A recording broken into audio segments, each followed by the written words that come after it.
pagi, perkenalkan nama saya Devi Sugesi Bultom dengan NIM 2011 01164. Jadi, di dalam video ini saya akan menjelaskan organ reproduksi pada manusia, yaitu organ reproduksi pada wanita dan juga pria, beserta dengan fungsinya.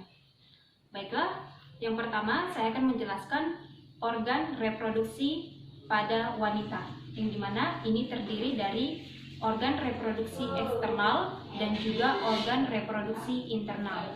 Di sini saya sudah menyiapkan gambar. Jadi yang pertama saya akan menjelaskan organ reproduksi eksternal pada wanita, yaitu terdiri dari mons pubis. Kita bisa melihat pada gambar, yang dimana mons pubis ini berfungsi untuk melindungi organ seksual dan reproduksi bagian dalam. Yang kedua ada labia majora. Ini adalah labia majora, berfungsi untuk melindungi organ-organ internal vagina. Yang ketiga adalah labia minora, yaitu ini, yang dimana ini berfungsi untuk melindungi lubang vagina dari benda-benda kecil yang bisa masuk ke dalam saluran kemih ataupun saluran vagina. Nah, yang ketiga adalah vestibulum, yang dimana ini adalah vestibulum, yang dimana fungsinya ini adalah untuk mengeluarkan cairan yang berfungsi untuk melumasi vagina saat bersenggama. Nah, kemudian yang terakhir ada klitoris.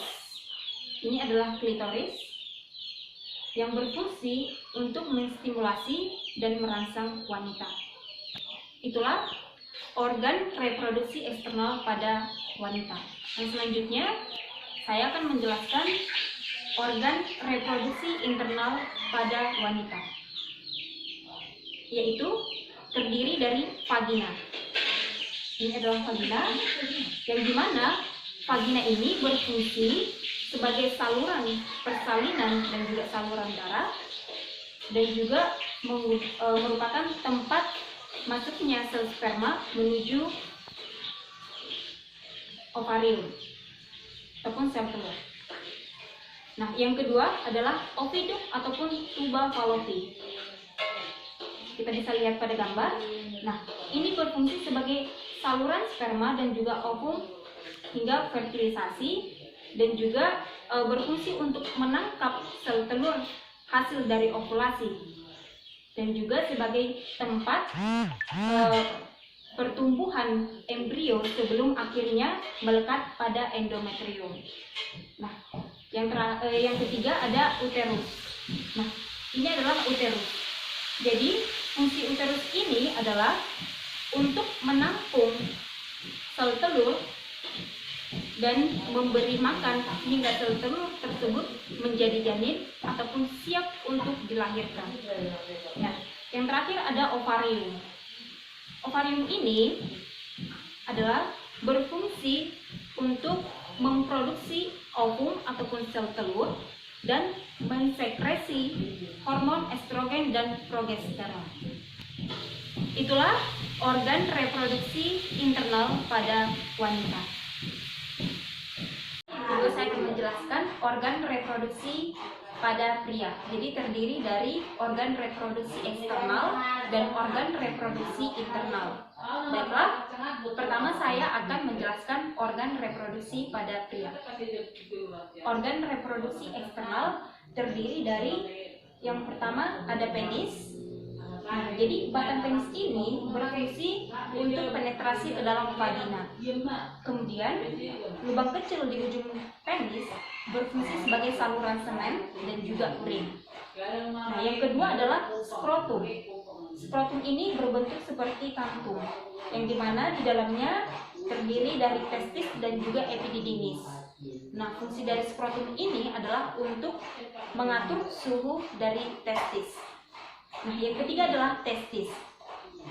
Testis ini berfungsi untuk menghasilkan testosteron yang merupakan hormon seks dan juga sebagai tempat sel sperma.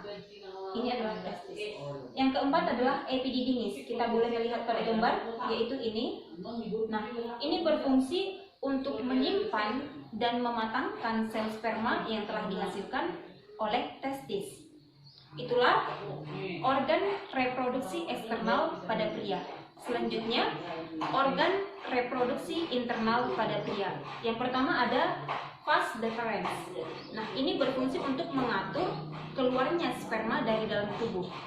Yang kedua, vesicula seminalis. Nah, ini berfungsi untuk menghasilkan cairan dan sebagai pemberi energi kepada sel sperma untuk bergerak.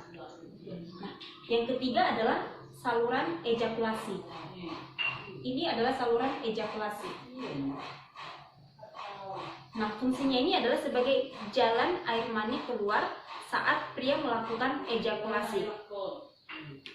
Nah, yang keempat ataupun yang ketiga adalah saluran kemih. Kita bisa melihat ini adalah saluran kemih, yang dimana ini berfungsi untuk ataupun sebagai jalan keluarnya urin dari kantung kemih. Kemudian ada kelenjar prostat. Nah, ini adalah kelenjar prostat. Ini berfungsi untuk menghasilkan cairan, yang dimana cairan tersebut berguna untuk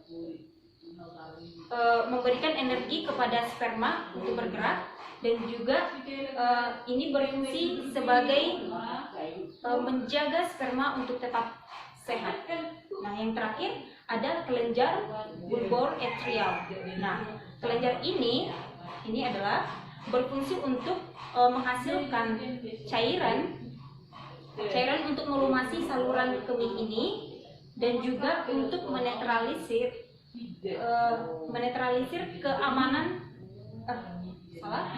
untuk menetralisir keasaman saluran kemih akibat dari sisa urin.